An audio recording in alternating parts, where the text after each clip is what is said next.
Breaking news, Presiden beri grasi mengejutkan.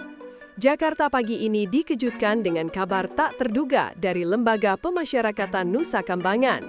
Aktor kenamaan Indonesia, Muhammad Amar Akbar, atau yang lebih dikenal dengan nama panggung Amar Zoni, resmi menghirup udara bebas. Namun, ini bukan pembebasan bersyarat biasa. Amar dibebaskan berkat grasi langsung dari Presiden Republik Indonesia, sebuah keputusan yang jarang terjadi untuk kasus seperti milik Amar. Yang menarik, pembebasan ini terjadi di tengah riuh rendah kontroversi hukum di tanah air dan dianggap sebagai respons dari pemimpin negara terhadap permintaan maaf, perubahan sikap, dan pertobatan mendalam Amar selama masa tahanan. Keputusan Presiden ini memunculkan berbagai reaksi dari publik. Namun, satu hal pasti, hari ini menjadi momen bersejarah yang akan terus dikenang oleh dunia hiburan dan hukum Indonesia. Lapas Nusa Kambangan, tempat dimulainya perubahan. Penahanan Amar Zoni dilakukan di salah satu fasilitas dengan keamanan tertinggi di Indonesia, Lapas Nusa Kambangan. Tempat ini dikenal sebagai lokasi para narapidana kasus berat dengan pengamanan maksimal. Di balik tembok tinggi dan penjagaan ketat, Amar menjalani masa hukuman yang tak mudah. Namun, menurut laporan eksklusif yang kami terima, justru di tempat inilah Amar mengalami titik balik besar dalam hidupnya. Ia mulai menjauh dari dunia hiburan, menulis surat, membaca kitab suci, dan mendekatkan diri secara spiritual. Rekan-rekannya menyebut Amar menjadi pribadi yang jauh lebih tenang dan religius. Tidak ada lagi keglamoran aktor sinetron, yang ada hanyalah seorang manusia yang mengaku ingin memperbaiki diri. Sebuah transformasi yang lambat laun menyita perhatian, pembimbing rohani, dan akhirnya sampai juga ke telinga orang nomor satu di Republik ini. Pendamping spiritual dan juru damai. Salah satu tokoh penting di balik perubahan Amar adalah Ustadz Dery Sulaiman. Mantan musisi rock yang kini menjadi dai ini secara rutin mengunjungi Amar di balik jeruji. Pertemuan demi pertemuan antara keduanya tak hanya berisi dakwah biasa, tapi juga dialog batin, penyesalan, dan harapan. Dalam sebuah konferensi pers pagi ini, Ustadz Dery menyebut dirinya membawa surat cinta dari langit yang diterjemahkan melalui kebijakan Presiden. Pernyataan ini sontak mengundang perhatian besar dari publik. Ustadz Dery disebut menjadi saksi perubahan Amar dari seorang tahanan kasus narkotika menjadi individu yang menyatakan ingin total berhijrah dan mengabdi pada kemanusiaan.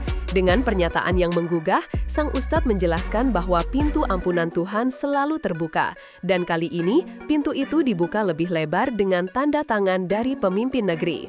Surat tangan Amar, curahan jiwa yang menggetarkan. Sumber kami menyebut bahwa sebelum keputusan grasi keluar, Amar Zoni menulis serangkaian surat tangan dari dalam selnya. Salah satu surat tersebut menjadi bahan pertimbangan utama dalam pengambilan keputusan oleh Presiden.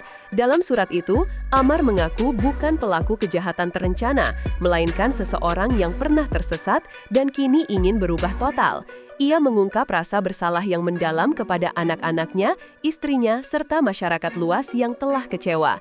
Amar menuliskan tekadnya untuk bangkit dan membuktikan bahwa masa lalu bukan akhir segalanya.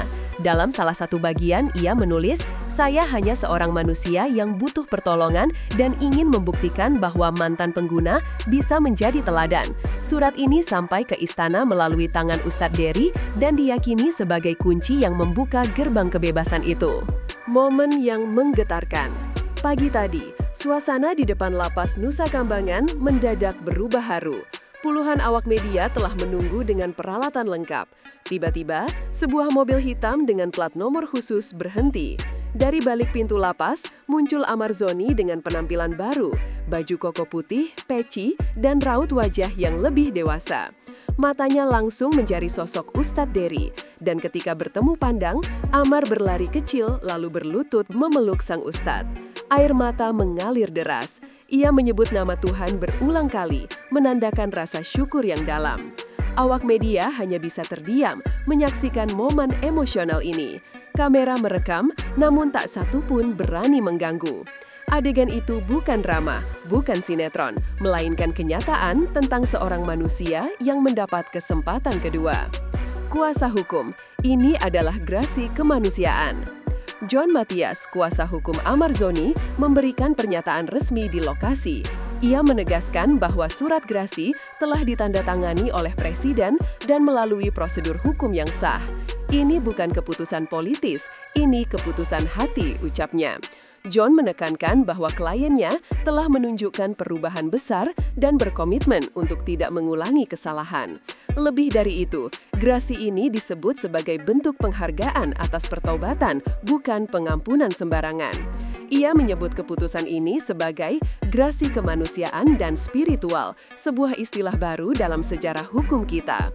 Dengan penuh keyakinan, John menyatakan bahwa Amar akan mengabdikan hidupnya pada kegiatan sosial dan dakwah untuk membangun generasi muda yang lebih baik. Grasi Presiden, hak konstitusional tapi syarat kontroversi. Grasi adalah hak prerogatif Presiden Republik Indonesia sebagaimana diatur dalam undang-undang. Namun pemberian grasi kepada Amar Zoni menuai pro dan kontra.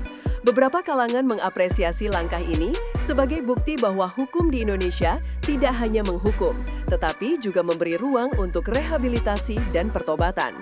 Namun tak sedikit yang mempertanyakan, kenapa Amar? Kenapa sekarang? Banyak pihak membandingkan grasi ini dengan kebijakan abolisi yang baru-baru ini diberikan kepada tokoh publik lain, seperti mantan menteri yang terseret dugaan kasus korupsi. Pemerintah sendiri menegaskan bahwa setiap keputusan diambil dengan pertimbangan mendalam dan bukti-bukti konkret perubahan perilaku. Apakah grasi ini akan menjadi presiden baru? Waktu yang akan menjawab. Perbandingan dengan kasus Tom Lembong. Beberapa pengamat langsung mengaitkan grasi Amar Zoni dengan abolisi yang diberikan kepada Thomas Trikasih Lembong alias Tom Lembong.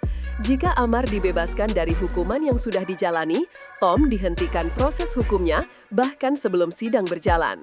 Meski latar belakang kasus berbeda, narkotika dan dugaan korupsi, keduanya disebut sebagai bagian dari kebijakan rekonsiliasi nasional dan kemanusiaan. Pemerintah menyampaikan bahwa langkah-langkah ini adalah bentuk respons terhadap situasi sosial dan moral saat ini. Namun tetap saja, publik terbagi. Ada yang menyambut dengan syukur, ada pula yang sinis. Dalam konteks pemberitaan, kami hanya menyampaikan fakta yang terverifikasi. Dan hari ini, faktanya adalah bahwa Amar Zoni bebas berkat keputusan tertinggi negara. Dari layar sinetron ke mimbar dakwah. Setelah bebas, Amar Zoni tidak langsung kembali ke dunia hiburan. Dalam pernyataannya yang singkat, ia menyebut ingin fokus membantu para pemuda agar tidak mengalami kesalahan seperti dirinya. Ia berniat mendirikan pusat rehabilitasi dan dakwah untuk mantan pengguna. Langkah ini menurutnya sebagai bentuk penebusan, bukan pencitraan. Meski banyak yang skeptis, Amar menegaskan bahwa hidupnya kini memiliki arah baru. Ia tidak ingin lagi dikenal sebagai aktor, melainkan sebagai pembelajar kehidupan. Pernyataannya ini tentu akan diuji oleh waktu. Namun langkah pertamanya terlihat nyata, menjauh dari sorotan dunia hiburan dan mendekat pada aktivitas sosial dan spiritual. Penutup, akankah Amar menepati janjinya? Hari ini, Indonesia menyaksikan satu babak baru dalam perjalanan hidup Amar Zoni. Dari puncak popularitas, terjerumus dalam kasus hukum, dan kini bangkit kembali dengan restu dari Presiden. Namun, di luar semua itu, publik masih menyimpan satu pertanyaan penting. Akankah ia menepati janjinya? Sejarah mencatat banyak tokoh yang jatuh dan bangkit. Beberapa berhasil membuktikan perubahan, lainnya kembali ke kesalahan lama. Amar kini punya tanggung jawab besar, bukan hanya kepada keluarganya, tapi juga kepada masyarakat yang kembali menaruh harapan. Kami akan terus mengikuti perjalanannya. Dan untuk hari ini, satu hal pasti, kisah Amar Zoni bukan sekedar berita, tapi refleksi tentang peluang kedua dan arti sesungguhnya dari kata pengampunan.